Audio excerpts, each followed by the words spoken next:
Hey folks, Sheila here from Design Files. In today's video, I'm going to show you how you can keep your product library very clean and organized by adding categories.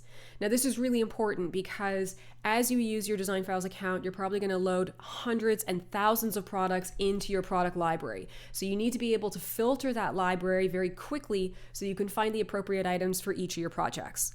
The way that you would add categories to your product library is by first navigating to the Products tab within the main navigation up here. Click on that. It's going to bring you to this view. In this view, you're going to see that there is a filter for category. Click that to expand it. At the bottom, you're going to see there's an option where you can manage your categories. And you can see that I've already got a number of them added in here. So we're going to click to manage the categories. And this is where you can add as many categories as you like. Now it's completely up to you and how you would like to group products within your main library. I have basically set it up by product type. So I'm doing things like armchairs, sectional, headboard, coffee table, end table, that sort of thing. But it's completely up to you. You can add as many categories as you like. You would just click the button right here to add in your category. So I'll just put in a sample for now, save changes, and that has now been added as a category within my library. Now, this is where this comes in really handy because let's say I have added all my categories and then I'm using the product clipper on Design Files. I find an item online. I'm going to save this item to my Design Files account. What I want to do is when I'm grabbing all of the product information, I'm going to use the category option right here and I'm going to apply a category to this item.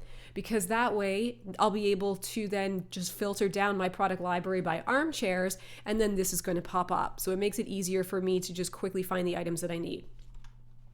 Now you'll also see below categories, there's the option to add tags. So you definitely want to consider using the tag feature as well. It basically acts the same way as categories, but in my case, because I'm choosing to set up categories by product type, I might choose to use tags slightly differently. So maybe I would base it on style. So I might do something like glam and I'm going to hit enter to add that tag.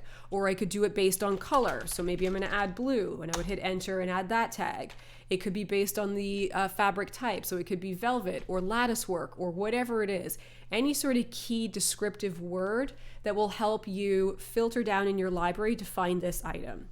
And then of course, once you've done that, you're just going to save the selected, save all your selected details, and this item will be added to your library with all of that information included.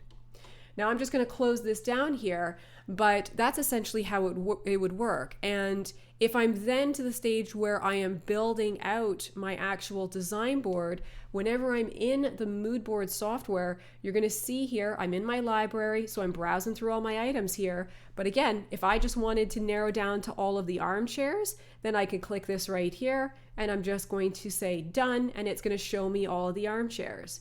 And if I wanted to narrow down by a specific tag, maybe I'm doing a farmhouse project. So if I go in here and I search for farmhouse, it's going to show me all the items that I've tagged as farmhouse. So it just makes it a lot easier for me to quickly narrow in on styles that I need, to quickly narrow in on product types that I need, and it should make that whole process of building out your mood board designs that much faster. So if you do have any questions about how to add categories and tags to your library, please feel free to reach out to us on the live chat. We're always happy to help. Thanks for watching.